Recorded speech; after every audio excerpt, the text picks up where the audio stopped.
Okay, HO theory. We already seen the assumptions of Heck-Sherholin theory. Now we are going to discuss what is the theory and what is the reason for this comparative advantage. HO theory states that each nation will export the commodity produced by its relatively abundant and cheap factor and import a commodity produced by its relatively scarce and expensive factor. HO theory states that each nation will export the commodity produced by its relatively abundant and cheap factor and import a commodity produced by its relatively scarce and expensive factor. It means that a labor abundant nation will export relatively labor intensive commodity and import relatively capital intensive commodity. HO theory explains that a labor abundant nation will export relatively labor intensive commodity and import relatively capital intensive commodity. Similarly, a capital abundant nation will export the relatively capital intensive commodity and import relatively labor intensive commodity. The main basis of this theory is that labor abundant country should export labor intensive commodity and import capital intensive commodity. At the same time, capital abundant country will export capital intensive commodity and import labor intensive commodity. This is the main basis for this HO theory. In our example, nation 1 or nation A is a labor abundant nation. So, nation 1 exports labor intensive commodity. Commodity X is a labor intensive. So, nation 1 export labor intensive commodity. Means nation 1 specialize in the production of commodity commodity X and it export to the other nation.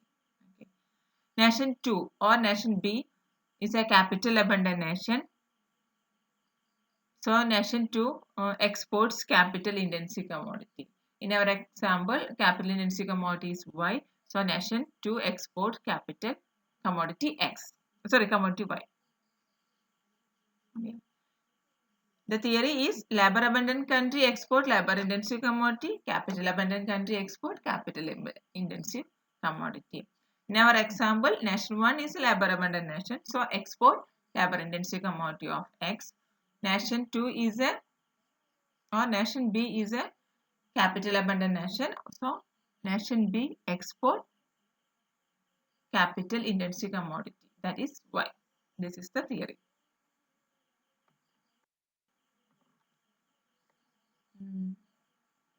The theory also explains what is the immediate cause of the trade. The theory states that there is differences in relative factor abundance.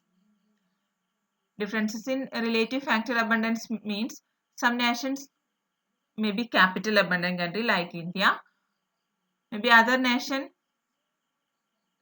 India is a labor abundant country. Some nation may be labor in abundant country and other country may be a capital abundant country. For example, US is a capital abundant country. The differences in the relative factor abundance lead to differences in the relative factor prices. Okay. Relative factor price, here we assume only two factors, labor and capital. Factor prices means wage and rate of interest. Okay. India is a labor abundant country, so labor is cheap in India. It means its factor price wages is comparatively very less in India. Okay. US is a capital abundant country and their labor is expensive or wages are high in US, but rate of interest is compared to India is very low. So differences in the relative factor abundance lead to differences in the relative factor price. These differences in the relative factor price lead to differences in the relative commodity price.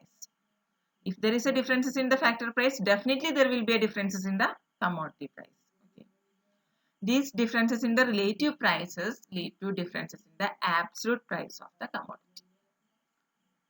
If there is a differences in the relative prices of commodities, there will be a differences in the absolute price of the commodity. This is the immediate cause of trade based on HO theory.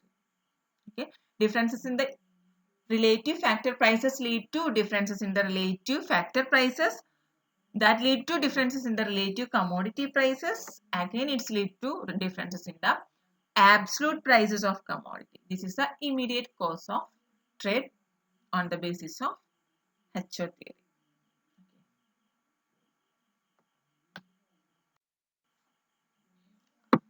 HO theory can be explained with the help of this figure. I think it's clear to you. It's okay. The curves concave to the origin represent the production possibility curve of nation A and nation B. Production possibility curve is concave to the origin. The curve, these two curves concave to the origin represent the production possibility curve of nation A and nation B. Nation A is a labor abundant country and commodity X is a labor intensive commodity. Nation A is a labor abundant country. Commodity X is a labor intensive commodity. Nation B is a capital abundant nation and commodity Y is a capital intensive commodity. Okay. Nation A is a labor abundant nation. Commodity X is a labor intensive commodity. Nation B is a capital abundant nation. Commodity Y is a capital intensive commodity. Points C and C dash represent the equilibrium points of production and consumption of two nations in the absence of trade. Okay.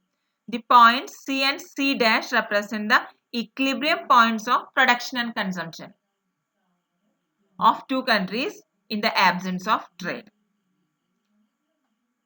Points C and C dash represent the equilibrium points of production and consumption of the two nations in the absence of trade. Community indifference curve IC1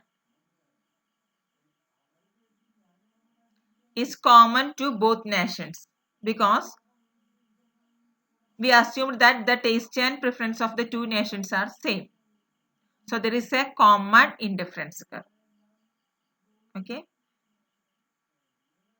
We assumed that the taste and preferences of the both nations are the same.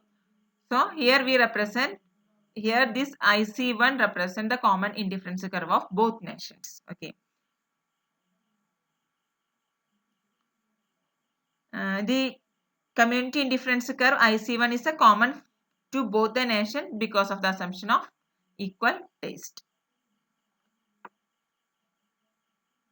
This community indifference curve IC1 is tangent to the production frontier of nation A at point C and tangent to the production frontier of nation B at point C dash.